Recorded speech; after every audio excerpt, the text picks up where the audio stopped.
Hey everyone! Welcome back to Story Hive. If you love diving into amazing tales, crazy confessions, and heartwarming moments from Reddit, you're in the right place. Don't forget to hit that subscribe button and ring the bell so you never miss an update. Let's jump into today's story. I'm pregnant and my baby's father wants to go back to his wife. They are trying to make this a surrogate situation and take the child from me.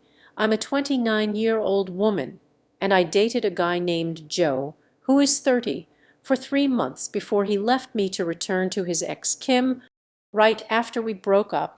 Now, at 24 weeks, I informed Joe, and he was ecstatic. It turns out his girlfriend had fertility issues and would likely never be able to get pregnant naturally. Joe has always wanted to be a father, so getting back together was out of the question for both of us. Still with his girlfriend, Joe was only allowed at the initial appointment due to COVID-19, and we found out I was having twins.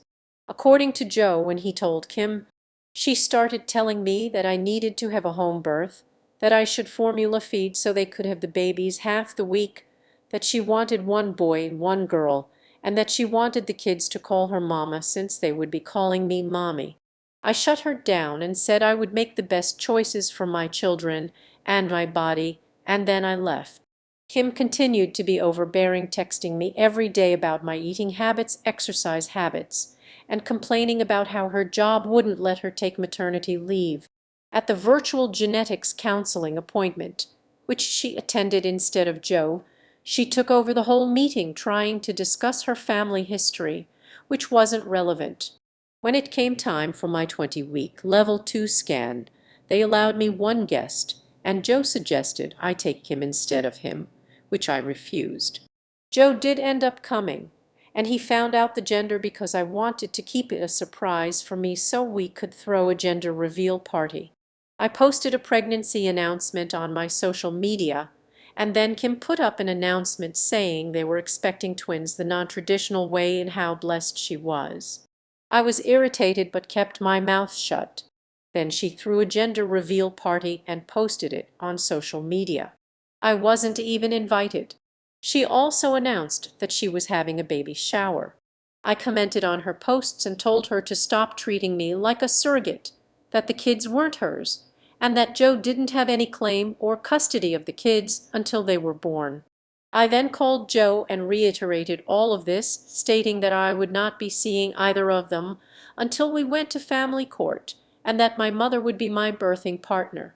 Joe, Kim, and some of her friends and family are saying I'm being unreasonable, and her mother even called and insisted I give her one of my babies, like this is the parent trap. I'm definitely getting a lawyer ASAP. Y'all have scared the shit out of me, but I'm happy you did. Update: I never considered that this could have happened on purpose. We use condoms because I do not react well to hormonal birth control, and I had to wait to get a non-hormonal IUD because of other medical issues. The Thursday I posted this, I went to the police, and they stated that there was nothing they could do because a crime hadn't been committed. In my state, orders of protection are either criminal or family related. I was able to get one against Joe on Friday. I did get a lawyer, and they informed me that in my state, there was nothing I could do as far as custody before the babies were born. I will be leaving my state soon to ensure that this isn't my baby's home state, so I can't be charged with anything.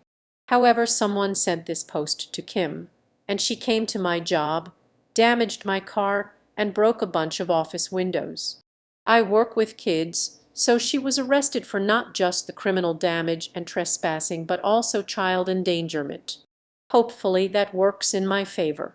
Also, if Joe did it on purpose, I don't think Kim knew because she was screaming at me about how I stole her life and everything I had was supposed to be hers. New update: after receiving the alarming advice and comments from Kim and Joe, I decided to take further legal precautions to protect myself and my unborn children. Initially, I was overwhelmed and uncertain about the best course of action, but I realized that I needed to act swiftly to safeguard my rights and my children's well-being. I went to the police for help on the Thursday after I posted about my situation. Unfortunately, they informed me that there was nothing they could do at that moment because a crime hadn't been committed. In my state, orders of protection are categorized into criminal or family-related issues. However, I managed to get an order of protection against Joe on Friday, which provided some relief. I also consulted with a lawyer to understand my legal standing better. My lawyer clarified that in my state I couldn't file for custody or enforce any custody arrangements before the babies were born. This left me in a precarious situation where I had to take preventive measures to ensure that Joe and Kim wouldn't interfere with my pregnancy or the eventual custody of the children. One significant step I decided on was to relocate. I planned to leave my state to avoid any legal complications and ensure that my children's home state would not be the same as the one where Joe and Kim could potentially file for claims or custody. This move was essential to protect my rights and avoid being caught in a legal battle before the babies were born. In the midst of these efforts, someone from Joe or Kim's circle sent my post to Kim. She responded aggressively by coming to my workplace, where she caused significant damage. She vandalized my car and broke several office windows.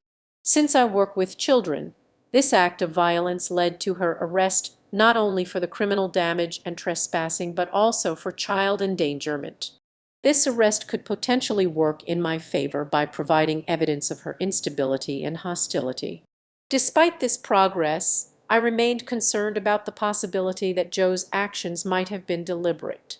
From our interactions, it seemed clear that Kim was completely unaware of any manipulative or deceptive intentions Joe might have had.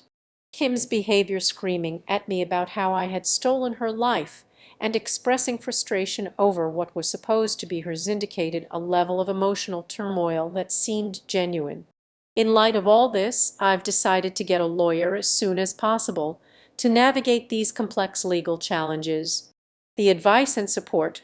While I'm deeply unsettled by the events, I'm determined to ensure that I have a secure environment for my children and that their future is protected from undue interference. I am now preparing to move out of state and continue gathering evidence and legal support to ensure that Joe and Kim cannot unjustly claim any rights or custody over my babies. The situation is stressful, but I am resolved to do whatever it takes to ensure a safe and secure future for my children. Thanks for tuning in to today's Reddit story. If you enjoyed it, please give this video a thumbs up and share it with your friends. And if you haven't already, make sure to hit that subscribe button and ring the bell so you never miss out on more amazing stories. See you next time.